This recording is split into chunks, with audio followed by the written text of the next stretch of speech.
Yo, what's up everybody? It's me, Henry from Death to Life. You guys are here for another breakdown video.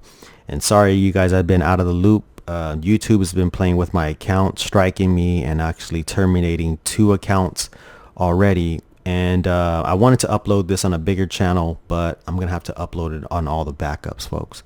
So anyway, going back to the NBA finals of last year, you guys definitely know I broke this down with LeBron James and Anthony Davis number equaling out 8, and Miami Heat also, this right here, also equal out to 8. And what is the 8? Kobe's numbers, right folks? The 8 and the 8. You guys see that? Kobe Bryant. And the Kobe Bryant's death was to push forward the COVID vax agenda 21, right? And the crowning, right? The crowning of the proteins that are happening right now with the receptors, right? They're doing the spike proteins, folks, is what they're doing, right? It's very symbolic, very occultic is what's happening right now. A curse is being played upon the people right now to not figure this out. Just they show you straight in plain sight, folks, right? The 88, meaning the dual strand of your DNA, right? And they're merging it together as one, you know what I mean, with the Nephilim strand, right? But anyways, a lot of people always ask me about NBA games and things like that. I break it down and I tell them like, okay, well, this is how it's going to kind of play out. And they like to bet on that, which I kind of don't like. You know, a lot of my family members do this. And like, hey, man, how you think this is going to come out?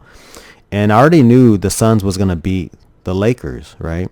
And my uncle wanted to put money on it. And I was like, and I'm pretty sure he's putting money from the last couple games with the Suns. And I told him the Suns are going to shine. Why is that? Because it's Phoenix Suns, right? And the Lakers are the lost angels, folks. And they're rising out of the ashes. And if you see Miami Heat, right, it's the hoop. I'll show you in a little bit with the hoop of them fire with the basketball firing down, right? And so the Phoenix is about to rise is what's happening, folks. I'm gonna play this little bit of the Booker video right here. Honestly, I was thinking about Kobe in the conversations that we had, kind of He's talking about Kobe, him and Kobe talking, right? about, what we just went through, the postseason. And my wife does this all the time. She calls me while I'm doing these videos. But here, we're going to play it again. In the conversations that we had, kind of about, what we just went through, the postseason, and being legendary. And that's what it is, folks. Being legendary. Because they're legion and they're legendary, folks. Yeah. Taking the steps to get there. So seeing that 8 and that 24 up there, with the way that the lighting that Staples has right here, it feels like, it's shining down on you. And I know he was here tonight. I know he's in the building. Yep. The Mamba spirit, folks. The serpent seeds, right? Yeah. The serpent in the garden. That's what the Mamba represented, folks. And it's Pharmakia, right? And going over all this Phoenix Suns, right? Suns, Phoenix Suns. And I came to this article here, Exposing Babylon, right? The Rise of the Phoenix and the New World Order. This came out December 30th, 2012. It's a while back, right? And this is from Revelation 17:8. The inhabitants of the earth whose names have not been written in the book of life from the creation of the world will be astonished when they see the beast, because once was, now is not, and yet to come. And that's what it is, folks. The rising right there from the bottomless pit, folks, right? That's what it is. In ancient Greek and Egyptian mythology, the phoenix is a mythological bird associated with the Egyptian sun god Ra. And right here, what is his name? Apollo, right? Abaddon in Hebrew. and a symbol of death and resurrection, right? Coming from the bottomless pit, folks. And lately, the Rising of the Phoenix ritual has been displayed all around from us, from ceremonies to TV shows, music albums, and even some strange incidents around the globe.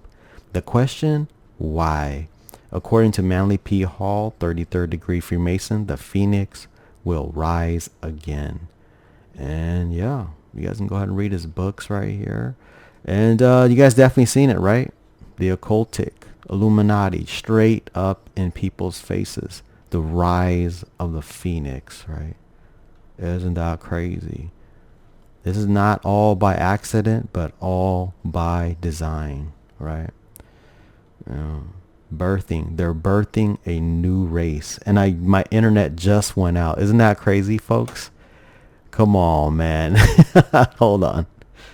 All right, the internet's back on. Barbara Walker, in her occultic book, Now is the Dawning, page 281, who wrote, Egyptians believed that the phoenix was the representation of a god who rose to heaven in a form of a morning star, like Lucifer, after his fire immolation of death and rebirth. Isn't that crazy, folks?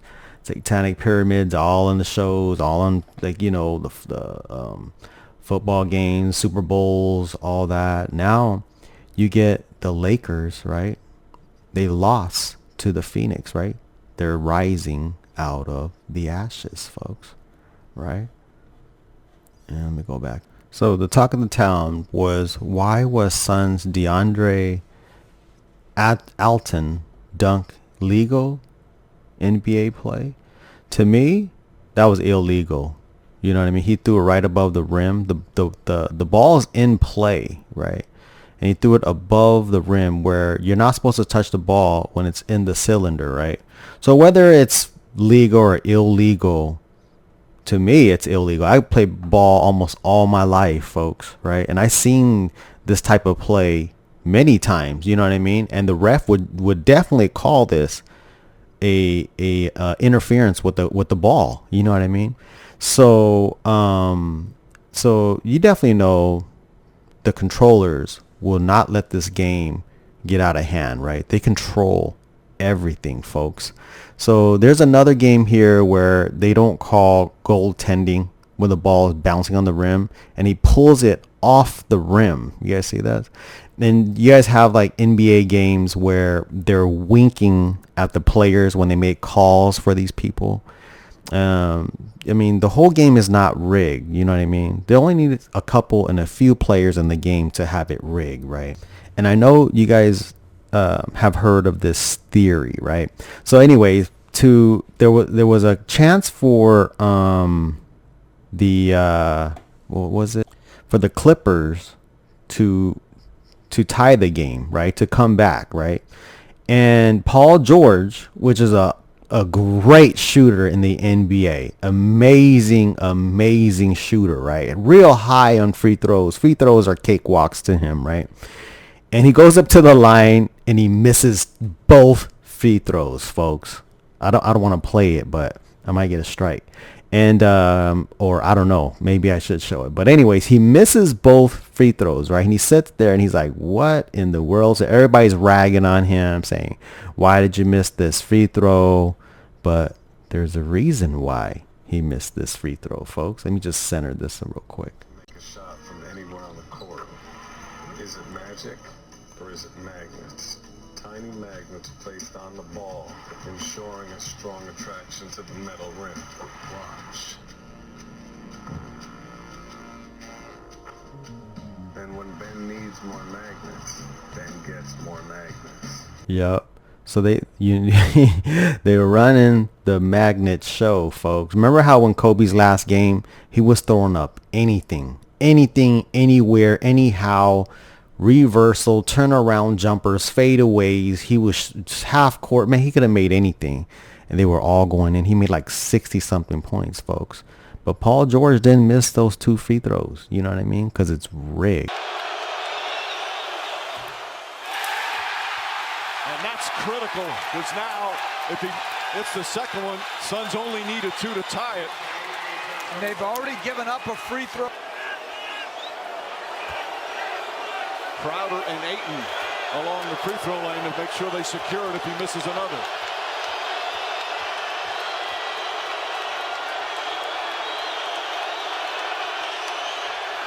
Missed another, and they call timeout.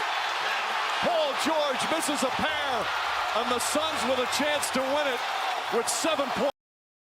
Hello viewers, today I will be covering how the NBA appears to use a magnetic rim to ensure that the ball either goes in or doesn't go in. To start, I'll begin with a pretty classic video from the 2007 NBA playoffs. Baron Davis can make a shot from anywhere on the court. Is it magic or is it magnets? Tiny magnets placed on the ball, ensuring a strong attraction to the metal rim. Watch. And when Baron needs more magnets, Baron gets more magnets. Don't believe me? Watch the NBA playoffs and you'll see there's really no other explanation.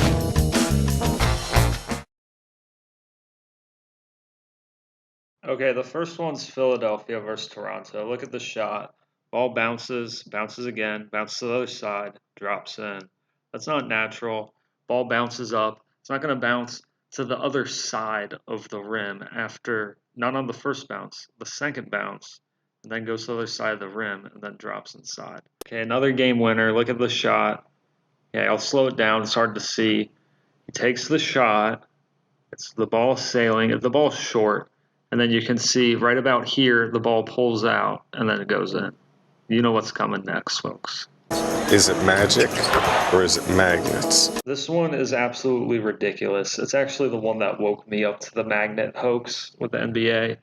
Just watch this guy take the shot. I don't think he's ever touched a basketball until this point in his life. Look at the shot. Takes it. It gets stuck. Really? Have you ever seen that in your life? You know what's coming. Is it magic or is it magnets? This is another one that's absolutely ridiculous. I've never seen this in my life, even playing with flat basketballs in my backyard. Just never seen this before. The ball gets stuck to the front of the rim. Really? Is it magic or is it magnets? This one is Zion Williamson from his debut where he scored 22 points. Note that no one is covering him. Takes the shot. Looks short to me, but it still goes in. Again, you can see it when it looks like it's going to drop, and then it gets pulled a little bit and goes in. I don't know about you. That sure looks pretty fake to me, and you know what I'm cutting to right now. Is it magic or is it magnets? Another Zion Williamson one. Again, Zion is not covered at all, and he takes the shot. It looks like it's going to the right, and then it pulls to the left and goes in the hoop. I'll play it again in slow-mo so you can see it. Ball looks like it's going to the right, pulls to the left, goes in for a swoosh. That looks pretty fake to me. Is it magic or is it magnets? Okay, this one is a fan. He misses the layup for $10. That's pretty bad. He takes a free throw for 100, and he's gonna airball the free throw. That's pretty bad, airballing a free throw. Bro, I did that in like 5th grade.